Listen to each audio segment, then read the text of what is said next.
एक जो ये नैरेटिव चलाया जा रहा है कि भारतीय जनता पार्टी और आरजेडी के बीच, यानी आरजेडी मतलब कि तेजस्वी यादव के बीच जो है कुछ साठ गांठ हुई है। क्या आपको लगता है कि इसमें कुछ सच्चाई है या कुछ दम है इस बयान में?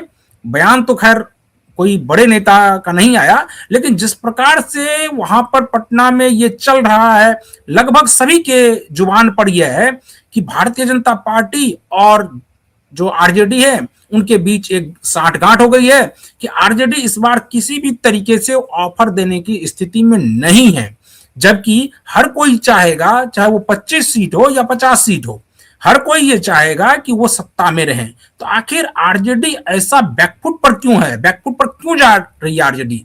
क्या इसके पीछे की कोई वजह है? क्या जो खास करके जो तेजस्वी यादव जिस प्रकार से अलग अलग आरोपों से घिरे हुए हैं, क्या वो भी उसके पीछे की एक वजह है क्या?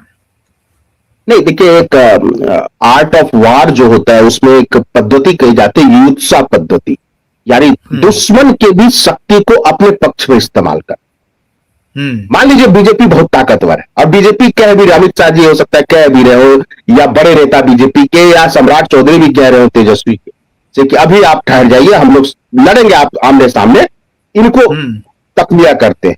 तो उसमें तेजस्वी को लग रहा है कि अगर बीजेपी की इतनी बड़ी शक्ति नीतीश को ही हटा रही है, जो नीतीश कहिए तो बैकग्राउंड है बीजेपी का बिहार में, बेसिक इंफ्रास्ट्रक्चर ही नीतीश जी है, तो वो बीजेपी की शक्ति का अपने पक्ष में इस्तेमाल कर रहे थे। मुझे ऐसा वो समता पार्टी के दौर से ही अगर हम लोग देखें तो ठीक है कि अगर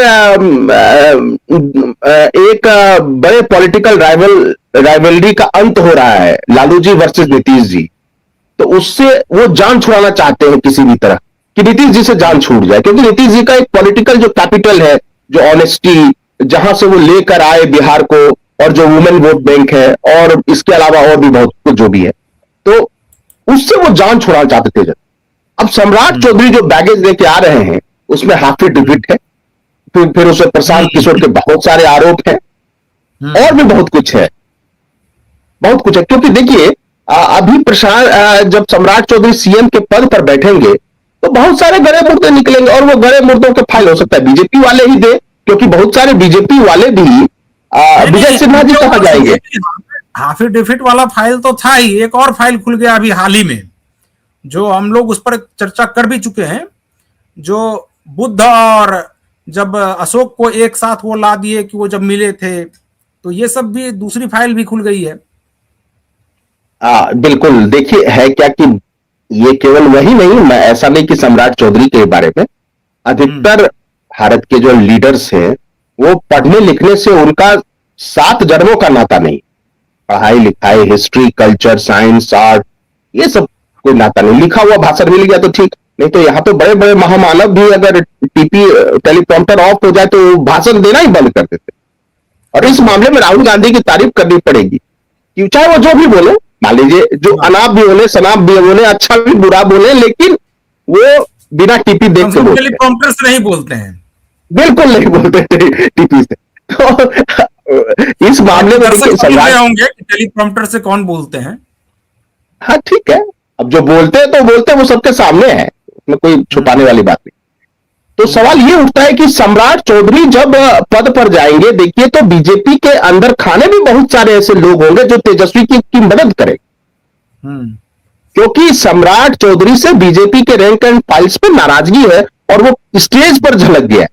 अब देखिए जो रामनवमी में नीतीश जी आरती कर रहे हैं, और नीतीश जी बहुत ही आस्तिक स्वभाव के हैं, वैसे व्यक्त नहीं करते वो, लेकिन बहुत ही पूजा पाठ में भरोसा करते। उनके हाथ से थाली उप मुख्यमंत्री छीन के हटा ले रहा है, वो दृश्य सबने देखा पटना में। एक बात, दूसरी बात, आप देखिए कि विजय सिन्हा जब नीतीश जी के बगल में इधर 2-3 दिन पहले बैठ गए तो उनके कान में फुसफुसा के कह रहे क्या करें, उसके बाद विजय सिन्हा उठ के चले गए वहां से। अब विजय सिन्हा का भी पता कटेगा डिप्टी सीएम पद से। और आप देखिए जिस तरह से उनके डिपार्टमेंट के सारे अधिकारी हड़ताल पर चले गए हैं, और उन पर कोई कार्रवाई नहीं हो रही है। विजय सिन्हा यहां जाके बोल रहे हैं, वहां जाके बोल रहे हैं, कुछ असर ही नहीं हो रहा है। और बल्कि पूरा 150 अधिकारी जो रेवेन्यू ऑफिसर और सर्किल ऑफिसर है वो तो छुट्टी पर चले गए एक साथ ही। ऐसा कहीं सुना है आपने?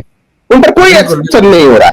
केवल विजय सिन्हा बोले, एक्शन कौन करेगा? वो एक्शन तो सरकार जो जनरल एडमिनिस्ट्रेशन है वो कहेगा, मुख्य सचिव करेंगे।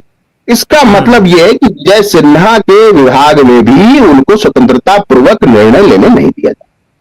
हालांकि विजय सिन्हा की लोकप्रियता बढ़ी है लोकप्रियता। जिस तरह से उन्होंने जंग लगे विभाग में एक ऊर्जा की किरण, एक उम्मीद की किरण और एक पीपल्स वॉइस को सामने तो रखा। बहुत सालों बाद एक ऐसा मंत्री मिला जिसने लैंड रेवेन्यू डिपार्टमेंट में लोगों की समस्याएं सुनी, क्योंकि जमीन का विवाद, खुद नीतीश जी का ऐसा मानना था कि 80% क्राइम के पीछे जमीन का विवाद है, लेकिन उसको संजीदगी से हल करने की कोशिश नहीं की गई। तो उनका भी मुझे लगता है साइज जो है, पॉलिटिकल साइज, वो कट किया जाएगा। तो बीजेपी के अंदर आप देखिएगा, जब ये भूचाल आना है, अगर सम्राट चौधरी सीएम बनते तो बीजेपी के अंदर भी नाराजगी होगी। और निशांत मुझे लगता है कि उस तरह के डोमिनेंट फिगर नहीं है सम्राट चौधरी के हिसाब से, मतलब जैसा कि उनको टक्कर देने के लिए होना चाहिए। तो अंत में जब निशांत भी उनके कोर वोटरों के सामने लगेंगे कि निशांत मुकाबला नहीं कर रहा है, तो कौन मुकाबला कर रहा है? तेजस्वी। तो उस तरफ मूव कर सकते हैं। और 4 साल के समय तो बहुत लंबा समय होता है राजनीति।